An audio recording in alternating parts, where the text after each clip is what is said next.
여전도회의 헌신 예배에 동참하며 또 증인으로서 함께 가는 자들입니다.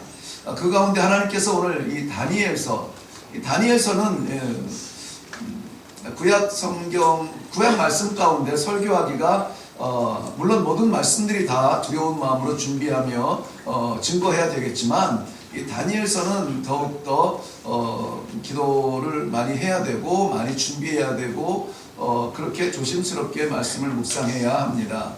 왜냐하면 다니엘서와 이 신약 마지막 책인 요한계시록에는 마지막 날에 이루어질 많은 그 이상들을 환상 가운데 예언적 그런 선포를 하는 곳들이 참 많이 있어요. 그래서 조금 아예 모르는 어린아이의 신앙이면은 그저 아멘으로 받는데 조금 알게 되면은 이것이 맞느냐 그런 거 그런 생각으로 많이 머리가 복잡해지면서 잘못 이해하고 또 잘못 받아들이는 경우가 없지 않아 있습니다. 교회만 존재하면 참 좋죠. 그런데 이 세상은 위장한 이단들이 참 많이 있는 것이 사실입니다. 그리고 세계적 이단들의 그 뿌리가 다른 곳이 아니라 이 한국에서 시작됐다는 그러한 통계들도 우리를 참 놀라게 합니다. 이단, 말 그대로 그 이단이라는 그 단어 자체 그대로만 보면은 달을 이자 끝 단자 이렇게 쓴다고 하죠. 달을 이자 끝 단자. 비슷한데 같은 것 같은데 친절한데 고운 것 같은데 마음에 드는 것 같은데 끝이 다르다는 거죠. 우리는 어떻게 됩니까? 삶은 다른데 성향도 다르고 다른 곳에서 모였는데 그러나 끝이 같은 거예요. 복음 때문에 같은 거예요. 예수 같은 거죠. 그런데 예수라는 이름 때문에 모인 것 같은데 끝이 다르다면은 그거는 걸을 길이 아니죠. 도망쳐야 되는 길이죠. 근처도 가서는 안 되는 길이죠. 그런데 이 끝단자 끝만 다르면은 우리가 중간에라도 이렇게 깨우칠 수가 있는데 여기에 말하는 그 단이 끝단자를 사용하면서 동시에 단서라는 말을 할 때도 이 단자를 쓴다고 해요. 즉 그 무슨 문제를 해결하기 위한 뿌리가 되기도 하죠. 그러니까 끝만 다른 것이 아니에요. 사실은 이단이라고 하는 것은 시작부터 달라요. 시작부터 목적지가 다르고 끝이 방향이 다른 것이 이단이라는 것이죠. 그런데 그 많은 이단들의 시작이 어디에서 오냐면 이 다니엘서와 요한계시록의 잘못된 해석에서 시작되는 이단들이 많다는 것이죠. 그래서 이 다니엘서와 이 요한계시록의 해석은 좀 조심스럽고 설교도 또한 분명하지 않으면 할 수 없는 부분들입니다. 그런데 감사한 것은 종말에 이 말세에 일어날 일들을 설명하면은 마치 우리는 일반적으로 이해할 때는 두려운 일들, 전쟁의 일들, 질병의 일들, 심판의 일들, 이런 것들로 이제 가득 차 있는 이야기들이 많잖아요. 내용들이 가득 차 있습니다. 근데 그것이 끝이면은 우리는 이 설교하기 어렵고 이 말씀 대하기가 어려워요. 그런데 이 말세의 이야기, 종말의 이야기를 나누면서 하나님께서는 우리들에게 두려움과 어려움이 아니라 고난과 아픔이 아니라 오히려 거기에 소망의 메시지를 담고 있다는 것이 이 다니엘서와 계시록을 정말 정확하게 바라보면 보이는 부분들이라고 하는 것입니다. 특별히 다니엘서는 오늘 1절에서 12장에서 끝나는데요. 12장 1절에서 4절 말씀을 묵상하면 묵상할수록 말세에 대한 두려움이 아니라 말세의 성도들, 믿음이 살아있는 사람은 그럼 어떻게 살아야 되느냐 하는 그러한 그 소명의 자리로 부르시는 그런 말씀이 담겨져 있는 것이 너무나 감사해요. 그 말세가 이렇게 있으니까 조심해라. 너 그러다가 큰일 난다. 이것이 아니라 오히려 우리에게 사명의 자리로 불러주시는 그 말씀이 오늘 이 가운데에 중요한 메시지로 담겨 있다는 것입니다. 그래서 우리 여전도회 헌신 예배를 준비하면서 어떤 말씀으로 준비해야 되는가 이것저것을 묵상해 보았습니다. 그런데 여전히 하나님께서는 이 사명의 자리로 우리를 부르시면서 사명의 자리로 나서는 그것은 고생과 우리가 피하고 싶은 자리가 아니라 할렐루야 제가 그 자리에 있을 수 있습니까? 제가 그 일을 감당할 수 있습니까? 하나님 여전히 저에게도 그러한 소망을 갖고 계십니까? 하는 이 희망의 메시지가 담겨져 있음을 보고 저는 주저없이 다니엘서 결론에 부분을 함께 나누기로 했습니다. 너무나 감사한 것이 여전도회 저는 말씀을 안 나눴는데 오늘 이 배경 화면도 너무나 아주 예쁘게 이 장미입니까? 네, 장미로 이렇게 아름답게 바꿨어요. 여러분 느끼셨나요? 여전도회 헌신예배 지난주만 해도 이러지 않았죠? 누가 이렇게 바꿨어요? 참 지혜롭게 하셨는데 아무튼 이러한 이 소망과 밝음과 기대를 가지고 오늘 이 종말서 예언서의 마지막 부분을 함께 보기를 원합니다.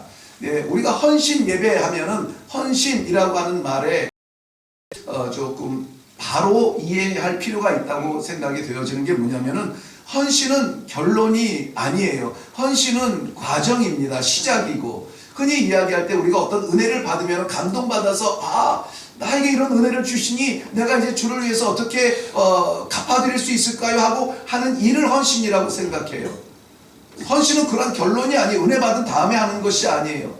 그렇다면 헌신하는 사람들에게 더 얻을 게 뭐 있어요? 이미 다 은혜 받았는데.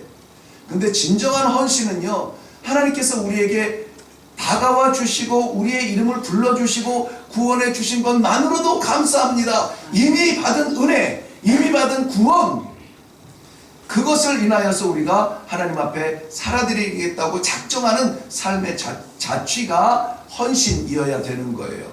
근데 이상하게도 이 헌신을 하는 사람들을 보면 수고하고 땀 흘리고 애쓰고 고생하고 그런데 그 마음에 기쁨이 넘쳐요. 그러니까 그것은 무슨 말씀이냐면 수고하며 함으로 인해서 받은 그러니까 은혜를 받음으로 인해서 이 수고를 하고 그것이 끝이 아니라 받은 은혜를 인하여서 수고하는데 그 수고하는 데에서 자꾸 넘치는 은혜, 더해지는 은혜가 있다라고 하는 거예요. 세상 질서와는 달라요. 질서와는 다른 그러한 수고와 섬김이 이 헌신의 본질이라고 하는 것입니다. 그렇기 때문에 헌신의 자리는 그렇게 빛나지 않는 자리일 수가 있어요. 헌신의 자리는 그렇게 찬란한 자리가 아닐 수가 있어요. 헌신의 자리는 누가 인정해주고 뭐 이름을 불러주거나 상을 주는 그러한 자리가 아닐 수가 있어요. 그런데 그 자리를 지나면 지날수록 하나님께서 나를 불러주시고 나를 사용해 주시고 나를 써주시는 것이 너무나 감사하다는 감격 속에 그 사역을 감당하는 것이 헌신의 바른 자세라는 것입니다.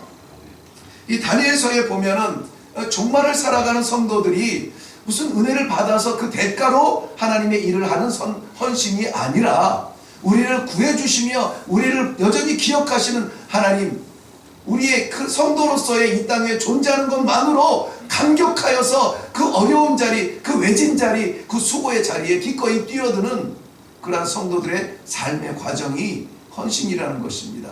그러니까 결론을 이야기하면은 결론으로의 헌신은 우리가 생각하면 누군 받을 수 있고 누군 못 받을 수 있어요. 누군 할 수 있고 누군 못 할 수 있어요. 근데 과정의 헌신이라면은 누구나 다 해야 되는 자리예요.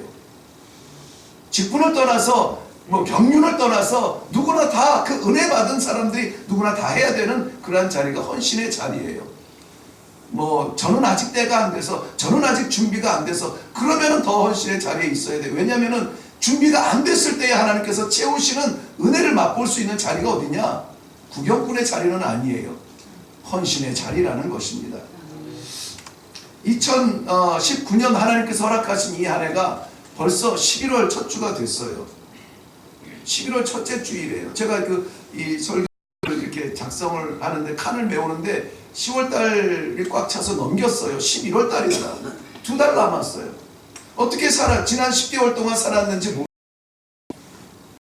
하나님께서 믿고 맡기신 일에 대한 충성으로 열매들이 주렁주렁 매어달려서 하나님 여기에 있습니다 하고 나와서 이렇게 설 수 있는지, 아니면 벌써 11월이야 두렵고 떨리는 마음으로 한 것이 없는데 부족한데 맡기신 일에 대한 미련과 아쉬움이 여전히 있는데 이제 2달 남았다고 하는 이러한 통지를 받는 그러한 심정인지 저는 잘 알지 못하겠습니다만, 오늘 그래도 하나님께서 기회를 주시는 것은 이 11월 달이 마치 이 세상의 마지막 부분을 살아가는 토막일지라도 우리가 이 자리에 부르신 하나님 여전히 기회를 주시고 여전히 우리를 기억하시고 우리들에게 오늘 하실 말씀이 있고 맡기실 사명이 있기에 여전도의 헌신, 예배를 드릴 수 있도록 하심을 감사합니다 하는 이러한 감격의 예배가 를 바랍니다. 아멘.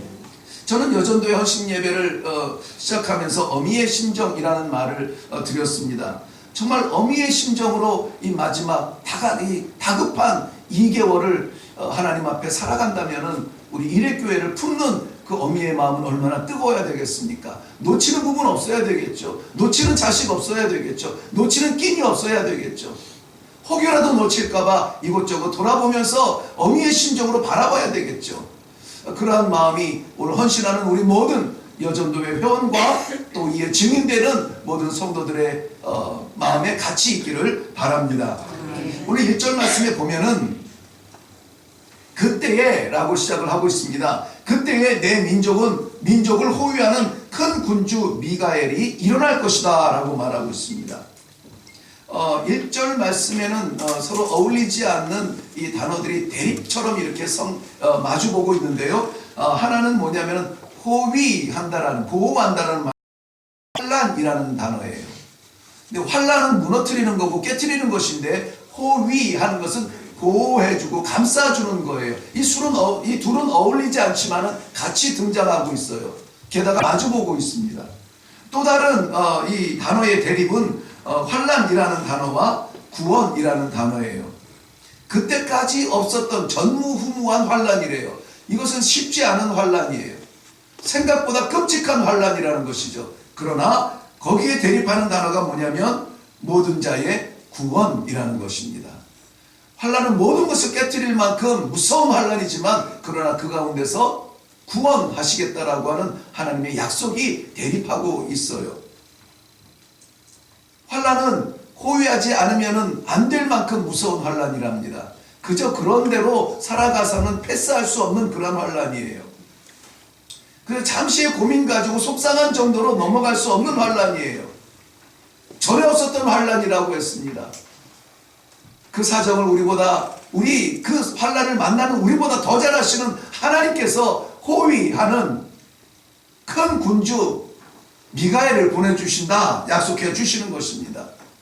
여기 큰 군주라고 했는데, 군주라는 말은 프린스라는 말인데 우리말로 그대로 직역하면 왕자, 다스리는 그러한 사람을 말하겠죠. 그런데 이 다니엘서 10장과 계시록 12장에 보면은 이 미가엘을 하나님께서 사용하여 주시는 파송한 천사장으로 이해를 하고 있습니다. 특별히 유다서에서 나오는 이 미가엘은 천사장 미가엘로 분명하게 이야기하고 있는데, 천사장 미가엘의 사역이 무슨 일이냐? 하나님과 그의 백성 우리 성도들이 교류하며 교제하며 말씀으로 선포되어지고 기도로 하나님의 뜻을 알고 이런 영적 교제가 일어나야 되는데, 우리가 기도할 때에 우리의 마음을 흔들고 우리의 기도의 방향을 틀어버리고 바로 기도할 수 없도록 하나님의 뜻을 구하는 기도가 아니라 우리의 RM이나 외치는 그러한 기도 가운데 우리를 혼란시키는 공중 권세 잡은 자가 우리의 기도를 방해하고 있단 말이죠. 그래서 응답이 지연되는 것이죠. 그 지연되는 응답이 공중 권세 잡은 그 사단의 계략 때문에 지연되고 있다는 것을 아시는 하나님께서 숨통 트여주기 위해서, 응답해주기 위해서, 방해하는 사탄을 파하기 위해서 파송하신 하늘의 군사 천사장이 미가엘이라고 하는 것이에요. 그러면 미가엘이라고 하는 존재는 우리 성도들의 기도를 돕는 자인 것입니다. 오늘도 그래서 우리를 호위하는 천사장으로 표현되고 있는 것입니다.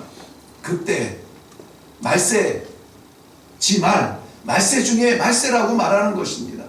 한 해의 마지막을 바라보며 가슴 두근두근하면서 거둔 것이 없는데 어떻게 하지? 이 찾아오는 겨울을 어떻게 하지? 두려운 심정으로 안타까워하는 그의 백성들에게 호위하는 미가엘을 보내어 주신다는 것입니다. 그때는 환란 때문에 어렵겠지만 그러나 호위하는 미가엘 때문에 숨을 쉴 수 있다는 것입니다. 그때는 어렵고 답답하지만은 신앙의 생활이 더 힘들어지지만은 그러나 호위하는 미가엘 때문에 우리가 보호를 받을 수 있다라고 하는 것입니다. 그때는 외부적인 요인, 이런저런 두려움, 어려움 때문에도 힘들겠지만은 내부적인 갈등과 비방 때문에 믿음의 생활이 더 힘들어지고 교회가 더 혼란스러워질 때에 호위하는 대군주 미가엘을 보내어 주셔서 보호해 주시겠다라고 하는 것입니다. 그 환란은 감당하기 어려울 만큼 무거운 짐이지만 그러나 대신 짊어질 그러한 미가엘을 보내어 주시겠다라는 것입니다. 그때에 천사들을 돕는 천사장 미가엘을 하나님께서 파송하여 주신다는 이 사실을 확신하기를 바랍니다. 이 도움에 대한 확신이 없으면은 이 헌신은 참으로 쉬운 길이 아닙니다. 이 믿음이 없으면은 헌신은 우리의 몸뚱아리로 하는 그러한 이 헌신밖에 되질 않아요. 얼마나 힘들겠습니까? 애쓰고 땀 흘리고 수고하면 대가가 있어야 되는데 교회 헌신이 어디 그렇습니까? 보여지는 대가가 있습니까? 그렇지 않아요. 그러니 힘들고 아이고 이제는 그만해야 되겠다. 이제는 도저히 못하겠다. 내가 작년까지는 했는데 이제는 못하겠다. 자꾸 그런 마음이 들잖아요. 어떻게 그것을 이길 수가 있어요?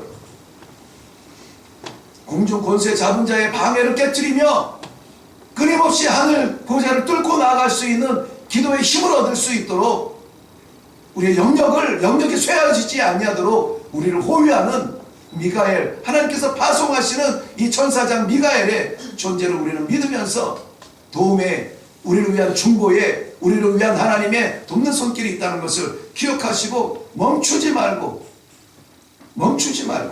이제는 다 됐다 내려놓지 말고 더욱더 뜨거운 심정으로 주에 맡기신 사명을 감당하는 우리 여전도회와 모든 성도들 되시기를 바랍니다. 아멘. 그때를 방해하는 이 어둠의 세력들은 첫사랑, 첫 생명까지 받은 그러한 아담과 하와까지도 무너뜨렸던 그러한 유혹의 힘을 가지고 있어요. 그때의 방해는 그저 한숨 쉬면서 넘어갈 수 있을 정도의 어려움이 아니라 기도할 수 없는 상황까지 우리를 만들 만큼 그러한 공중권세 잡은 자의 계략들이 난무하는 그러한 어려운 시대가 될 거라는 것입니다. 이를 드러내고 삼키려고 달려드는 우르사자와 같은 그러한 세력들로 인하여서 우리는 자꾸 세상으로 마음을 빼앗기고 우리의 삶으로 방향이 바뀌어지고 하나님, 은혜, 그리스도, 찬양, 존재를 잃어버리게 하는 그러한 안타까움들이 있다는 것입니다. 자, 그러면은 이러한 방해를 뚫고라도 우리가 기도해야 되고 우리의 기도를 도울 수 있는 하나님의 천사장 미가엘을 파송하여 주심을 믿는다고 한다면은 지금 이 순간은 우리가 다시 시작해도 되는 시간입니다. 이제 끝났다고 내려놓아서는 안 되는 시간이에요.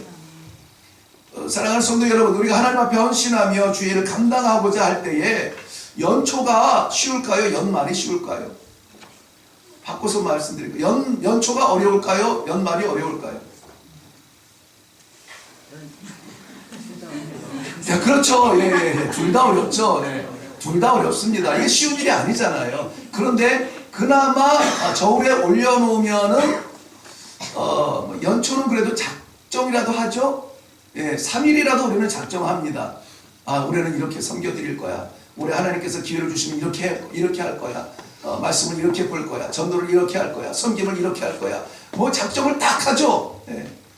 그래서 연초가 그래도 조금 발걸음이 가볍지 않을까. 그러나 2월, 3월 꽃바람이 불고 4월, 5월 이 여름 준비를 해야 되고 더위 속에 지치며 가을에 또 벌어놓은 거 써야 되는 자리가 왜 이렇게 많이 생기고 이 결혼의 시절이라도 여기저기 따라다녀야 될 때도 많이 생기고 뭐 이렇게 되다 보면은 점점 약속했던 것들이 잊혀져요. 연말이 될수록 더 어려울 수가 있다라는 말씀으로 위로를 드리는 거예요. 지금 힘드시죠? 벅차시죠?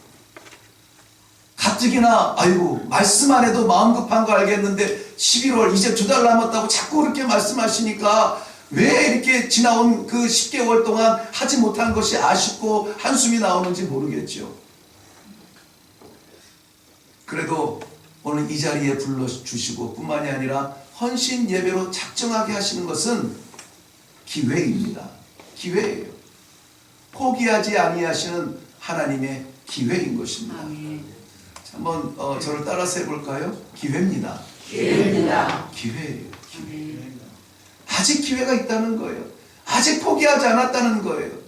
그래서 하나님께서는 어쩌면은 이 일회교회의 가장 많은 곳에서 많은 수고로 많은 눈물로 섬기는 이 여전도회 헌신 예배를 이 늦지막히 11월 달에 올려놓으신지도 모르겠습니다. 자, 이제 이 마지막 2달의 기회를, 여전도회를 중심으로 해서 우리는 무엇을 해야 될까?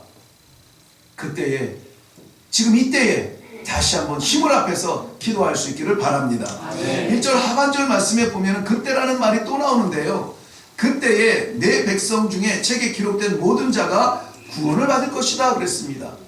아니, 그때라고 하면 종말 때이고, 종말 때이면 악한 사탄 마귀가 주의 성도들을 넘어뜨리려고 씨름하는 어두운 그러한 때인데, 그때가 오히려 구원받을 때라는 거예요. 아멘. 구원받을 때라는 겁니다. 힘들 때, 눌릴 때, 억압받을 때, 좌절할 때, 그때가 오히려 하늘을 바라볼 때인 것처럼. 아멘. 우리가 지금 지나온 10개월을 인하여서 한숨 쉬고, 아이고 나 같은 거는 안 되나 봐, 좌절하고 싶은 이때에 하나님께서는 구원의 때라고 우리에게 선포하여 주시는 것입니다. 아멘. 그 책에 기록된 모든 자가 구원받는데요. 어떤 책입니까? 구원의 책이잖아요. 어떤 책입니까? 생명의 책이잖아요. 그 생명책에는 하나님이 작정해서 기록되어져 있는 이름들이 되어져 있습니다. 이 책에는 우리가 신앙생활을 하면서 너 하는 거 보니까 괜찮네 하고 기록해 주신 것이 아니라는 거예요. 우리가 무언가 하기 전에, 우리가 뭐 순종, 우리가 헌신, 어떤 봉사, 이런 일들을 하기도 전에, 아니 우리가 나기도 전에, 태초 전에 하나님께서 우리의 이름을 기록해 놓으시고, 내가 너에게 이름을 주지 않았느냐, 너는 내 것이라 이미 작정하시고 2019년도에 이 자리에 앉게 하시는 것, 이것이 구원의 여정에 하나님의 일하심이라면은 바로 이것이 우리에게는 소망이 되지 않겠습니까? 아멘. 하나님이 나를 기억해 주신대, 하나님이 나를 버리지 아니하신다는 것이죠. 그 책에 있는 것은 누구라도 지울 수 없는 생명책의 그 이름이라는 것이에요. 구원하겠다는 것은 하나님의 약속이에요. 변개치 아니하시는 하나님의 약속. 어떠한 약속이라도 소홀하지 아니하시는 하나님의 신실하심이 말씀하고 있어요. 그 책에 기록된 이름은 모두 다 구원받을 것이다. 언제? 그때에 힘들 때에, 가장 어두울 때에, 종말 때에. 성경은 모든 사람이 죄를 범하였으며 하나님의 영광에 이르지 못하였다 선언하고 있죠. 우리의 돌아보는 삶을 꼬집듯이 이야기하고 있습니다. 그러나 그리스도 예수 안에 있는 속량으로 말미암아 하나님의 은혜로 값없이 의롭다심을 얻은 자 되었느니라. 로마서 4장 23절 이후에 말씀하고 있습니다. 우리가 무엇을 해서가 아니라 예수 그리스도의 은혜로 말미암아, 속량하심으로 말미암아 우리로 하여금 하나님의 은혜 앞에 서게 하셨다는 거예요. 지금 이 자리는 바라기는 그러한 자리이기를 바랍니다. 우리의 어떠함이 준비돼서가 아니라 예수 그리스도의 그 피로 말미암아, 속량하심으로 말미암아 하나님의 은혜 앞에 다시 세워주신 거라. 사랑하는 성도 여러분, 은혜에 침묵하지 마십시오. 은혜에 반응하시기를 바랍니다. 은혜에 선포하며 은혜를 증거하는 삶을 사시기를 바랍니다. 마지막 때일수록 더 그래요. 여기는 좀 쉬어도 돼요. 그런데 급할 때면은 더 외쳐야 돼요. 2번 외치고 도돌이표 계속 반복하고 소리를 높여야 돼요. 우리 당회할 때, 지금은 조금 이제 수그러들었습니다만은 지난 1년 넘게 제가 당회할 때마다 장로님들한테 이렇게 좀 이야기를 들은 것이 있어요. 목사님, 목소리 좀 낮추세요. 목소리 좀 낮추세요. 이도만 낮추세요. 우리 이 스피커, 이 마이크 시스템이 참 좋습니다. 제가 이렇게 소리를 내서 하니까는 목 때문에 자주 이렇게 막 쿨록돼서 아마 염려의 마음으로 그렇게 말씀하시죠. 그런데요, 복음을 이렇게 이해시키도록 전하는 것이 아니라, 이거 아니면 당신 죽어요 라고 하는 그러한 절체절명의 순간에 이 설교를 하던 것이 20년이거든요. 그게 습관이 돼서 그럴까요?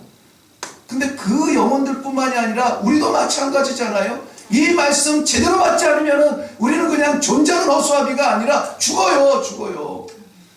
정말 아멘으로 받고 그대로 살아가야만 돼요. 그게 말씀의 능력이에요. 성도의 세월이 우리를 구원하지 않아요. 그러니 이게 이렇게 점잖게 이해를 잘 시켜줘야 되는데 자꾸 이렇게 올라가요. 제가 점잖게 시도를 해봤어요. 몇 번을 해봤는데 여지없더라고요. 눈을 감으시더라고요. 그래서 안 되겠구나. 눈을 감고 조시더라도 시끄러워서 들리는 거는 있어야 되겠구나. 그래서 계속 저는 이대로 갈랍니다. 그 책에 조셔도 그 책에 기록되어 있으면 구원을 얻었느니라. 얼마나 감사한지 모릅니다. 여기서 말씀하는 구원은 참 좋은 단어입니다. 감격스러운 단어예요. 그런데 이 구원은 심판을 전제로 하는 단어입니다. 심판이 없으면 구원할 일도 없죠. 근데 구원 전에 반드시 심판이 있다는 게 문제예요. 그러니까는 제가 간절히 바라는 것, 오늘 결론의 마지막 부분인데, 오늘 이렇게 이 자리에서 예배드리는 우리 모두가 오늘 이 자리에 만나는 게 저는 감격스럽지 않아요.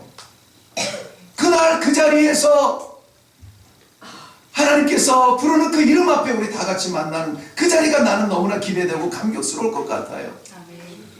구원의 자리에서 만날 수 있기를 바랍니다. 그때는 심판에 엄위하신 하나님 앞에 섰는데, 그때는 심판에 우리가 설 수 있는 자격이 없는데, 구원받을 자격이 없는데, 하나님께서 우리를 생명책에 불러주시는, 너 이쪽으로 나와, 너 이쪽으로 나와. 그거 열애되는 기쁨 여러분 아세요? 열애되는 기쁨. 그 감격을 아세요? 세상에서 구별하여서 그리스도인이라고 이렇게 구별한 이 교회와 성도라는 그 감격이 있으세요? 세상에 주지 못하는 이 선물을 하나님께서 거저 주셨다는 이 감사가 있으세요? 어떻게 침묵하고 있겠어요? 어떻게 입 닫고 있겠어요? 사랑하는 성도 여러분, 지금도 우리에게 힘들지만 그 자리에서도 혹여라도 그럴 리가 없지만, 혹여라도 하나님이 그냥 지나가실 때에 곁에서 아버지 여기 이 일은 저기 있습니다. 김유현 여기 있잖아요, 아버지. 말씀해 주실 예수 그리스도 붙들고 나아가시기를 주님의 이름으로 축원합니다. 한 우리 여전도의 헌신을 자꾸 저는 부탁을 드리는데, 헌신은 그래서요 이렇게 못 살게 구는 이 방해가 아니라, 헌신은 그 은혜를 누린 확증을 가지라고 저희가 좀 이렇게 선물처럼 드리는 거예요. 사실은 이 직책과 임무와 사명은 선물이에요. 아멘. 도망가지 마세요. 피하지 마세요. 그 선물을 주시고 그 직책을 주신 하나님 앞에 감사함으로 사명을 감당할 수 있기를 바랍니다. 아멘. 이 사명을 누가 줘요? 누가 줍니까? 목사가 주는 것 아니잖아요. 하나님께서 주시는 직책이고 하나님께서 주시는 헌신의 자리, 그리고 그 기회인 거예요. 우리의 수고는 하나님이 기억하시지 목사는 못 볼 수가 있습니다. 방에 있으면 부엌에서 누가 일하는지 모르잖아요. 그런데 누구나 아세요? 하나님은 아신다는 겁니다.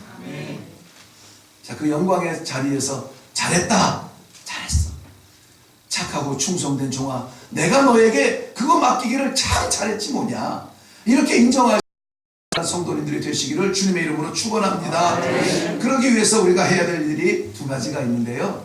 하나는 3절 말씀에 보면 지혜 있는 자는 궁창의 빛과 같이 빛날 것이라 그랬습니다. 지혜 있는 자가 되라는 것이에요.